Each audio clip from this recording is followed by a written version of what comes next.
Jacob Fatu lay motionless in the parking lot, and the WWE universe erupted with questions that demanded immediate answers. The Samoan werewolf, who had been an unstoppable force since his arrival, was suddenly vulnerable and bleeding, taken down by an assailant who struck with surgical precision and disappeared into the shadows. Raw went off the air with chaos consuming the screen, medical personnel rushing to aid the fallen warrior while fans at home leaned forward in their seats, desperate to understand what they had just witnessed. If you're ready to uncover the truth behind this brutal assault, make sure you hit that subscribe button because you won't want to miss what comes next in this explosive storyline. The attack itself was savage and calculated, executed with the kind of viciousness that only comes from deep-seated rage. Security footage captured the moment when Fatu walked through the parking area, seemingly unaware of the danger lurking nearby. Within seconds, a figure emerged from behind a production truck, moving with purpose and intensity. The assailant wore dark clothing that concealed their identity, but their movements told a story of familiarity with their surroundings and their target. They knew exactly where Fatu would be and precisely when to strike. The initial blow came from behind, a steel chair connecting with Fatu's back with such force that the sound echoed throughout the concrete structure.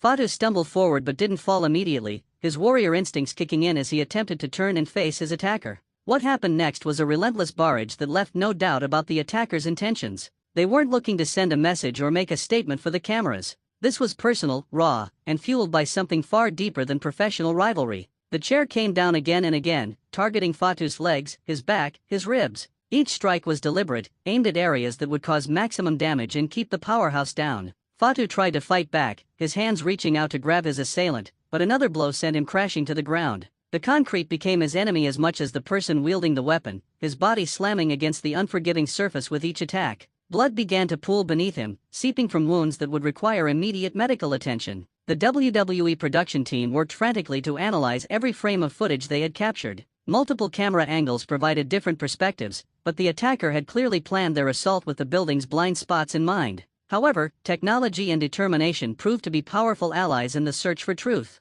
Enhancement of the footage revealed crucial details that had been missed in the initial chaos. The attacker's build became more apparent with each frame that was scrutinized. Their height, their shoulder width, their stance all pointed towards someone with significant size and strength. This wasn't some random assault by a jealous midcarder looking to make a name. This was someone who belonged in the main event scene, someone with the physicality to take down a monster like Jacob Fatu. The breakthrough came when analysts focused on a split-second moment during the attack. As the assailant raised the chair for another strike, their sleeve rode up slightly, revealing a distinctive tattoo that sent shockwaves through everyone viewing the footage. That tattoo belonged to only one person on the entire WWE roster. Drew McIntyre had been the mystery attacker, and suddenly everything about this situation took on a completely different meaning. The Scottish Warrior had been noticeably absent from television for weeks, with commentary teams mentioning his recovery from injuries sustained in previous battles. Nobody suspected that his absence was strategic, that he was planning something far more sinister than anyone could have imagined. Drew McIntyre's history with violence is well documented throughout his career. He has never been a wrestler who shies away from brutality when he believes it serves his purpose. His feuds have been intensely physical, his matches often pushing the boundaries of what officials will allow inside and outside the ring. But this attack on Jacob Fatu represented something different entirely. This wasn't a beatdown that happened during a match or even during a televised segment where referees and security could intervene. This was premeditated, executed in the shadows, designed to inflict maximum damage without immediate consequences. McIntyre had crossed a line that few superstars dared to cross, and the ramifications of his actions would echo throughout the entire company. The question that immediately arose was why Jacob Fatu had become McIntyre's target. The two had limited interaction on screen, with no obvious storyline connecting them before this moment. Digging deeper into recent events revealed a web of connections that explained McIntyre's motivation. The bloodline had been involved in multiple situations that affected McIntyre's standing within the company. While Fatu himself might not have directly confronted the Scottish Warrior, his association with Roman Reigns and the family's power structure made him a representative of everything McIntyre despised. Drew had spoken repeatedly about earning opportunities through hard work and sacrifice, only to watch as the bloodline manipulated their way to the top of every card. Fatu's arrival had only strengthened their grip on power, making him a symbol of the nepotism and favoritism that McIntyre believed was holding him back. There was also the matter of a championship opportunity that had been promised to McIntyre before being mysteriously reassigned. Company officials had indicated that Drew was next in line for a shot at the title, a position he had earned through victories in high-profile matches. Then the bloodline inserted themselves into the situation, using their influence backstage to shift the landscape in their favor. Fatu became a key piece in their strategy, his dominance in the ring justifying their claim that the bloodline deserved all available opportunities. McIntyre watched as his promised title shot evaporated, replaced by yet another Bloodline member receiving preferential treatment. The frustration built over weeks until it reached a boiling point that could only be released through violence. Social media exploded once news of McIntyre's identity as the attacker spread throughout the wrestling community.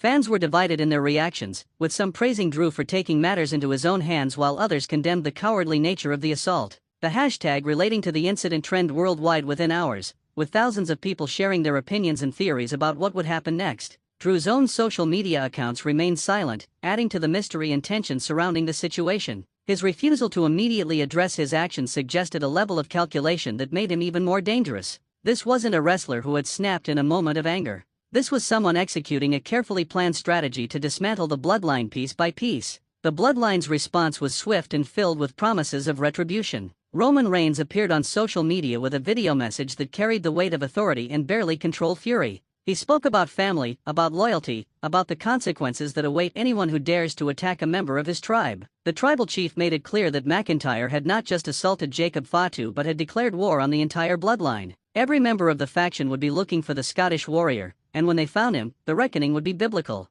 Solo Sikoa added his own message, shorter but no less menacing, simply stating that McIntyre had made the biggest mistake of his career. The unity displayed by the Bloodline in response to the attack demonstrated why they had been so dominant for so long. WWE officials found themselves in a challenging position regarding how to handle the situation. On one hand, McIntyre had committed an act that warranted serious punishment, potentially even suspension or legal consequences. On the other hand, the incident had generated massive buzz for the company, with mainstream media outlets picking up the story and bringing attention to WWE programming. The decision was made to allow the situation to play out on television, with McIntyre being summoned to appear on the following week's Raw to explain his actions. The announcement of his scheduled appearance sent ticket sales skyrocketing, with fans desperate to witness what would happen when Drew finally stepped back into the arena. Security measures were increased dramatically, with company officials aware that the Bloodline might attempt their own parking lot ambush. Jacob Fatu's condition became a major concern as medical evaluations revealed the extent of the damage McIntyre had inflicted. Multiple contusions covered his back and ribs, with deep bruising that would take weeks to heal properly. There was also concern about potential internal injuries that required additional testing and monitoring.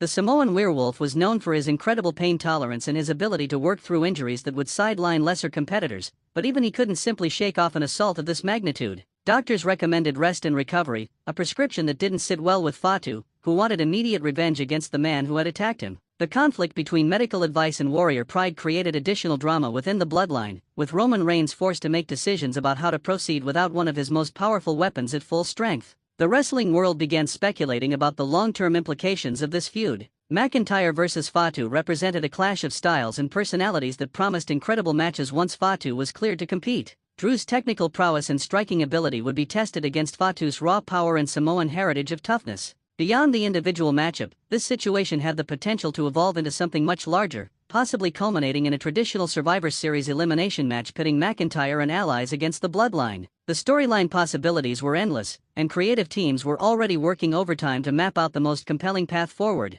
What had started as a shocking attack in a parking lot was transforming into what could be the defining feud of the year. Drew McIntyre had always been a warrior who fought with honor despite his ruthless nature, but this attack revealed a darker side that had been lurking beneath the surface. The frustration of being overlooked, the anger at watching others receive opportunities he felt were rightfully his, and the exhaustion of constantly fighting against a system that seemed designed to favor the Bloodline had transformed him into something more dangerous than ever before. He had crossed into territory where rules no longer mattered, where the only thing that counted was destroying the obstacle standing between him and his goals. This new version of Drew McIntyre scared people because he was unpredictable, willing to strike at any moment without regard for consequences. The WWE Universe was about to witness a side of the Scottish warrior that few had seen before, and it promised to be absolutely brutal. Make sure you subscribe to stay updated on every twist and turn in this explosive rivalry because the war between Drew McIntyre and the Bloodline is just beginning, and you won't want to miss a single moment of the chaos that's coming.